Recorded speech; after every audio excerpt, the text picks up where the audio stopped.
দর্শক আসসালামু আলাইকুম, সবাই কেমন আছেন? এই যে আমাদের নাটকের শুটিং চলতেছে, কেবল আমরা রেডি হয়েছি। এই আমাদের টোকন ভাই, এই হচ্ছে আমাদের, উনি কি বাবা না? বাবা একটু ই করেন। হ্যাঁ ঠিক আছে।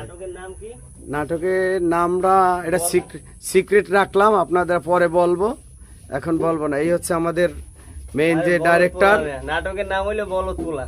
বলদপোলা, বুঝছেন? এই আছে। আর এই যে আমাদের আরেকজন আছে ভাই, উনি আমাদের নূতন মুখ, নাম ইলিয়াস, সবাই দোয়া করবেন। এবং এই হচ্ছে আমাদের নায়িকা জরিনা বেগম, সবাই দোয়া করবেন। ও সরি ভাই, কৈতুরি, ঠিক আছে। সবাই দোয়া করবেন এবং চ্যানেলটা সাপোর্ট করবেন, সবাই যেন পাশে থাকে। হ্যাঁ, আমরা যেন আগাইতে পারি। আপনাদের ভালোবাসা ছাড়া আমরা একটু আগাইতে পারবো না। সবাই একটু ভালোবাসা দিন। বৃষ্টির দিন, ঝড় তুফান চলতেছে, এর মাঝে আমরা একটু আসছি, ঠিক আছে ভাই, একটু আপনাদের বিনোদন দেওয়ার জন্য। এই সেই ব্যাগ বগে থাক।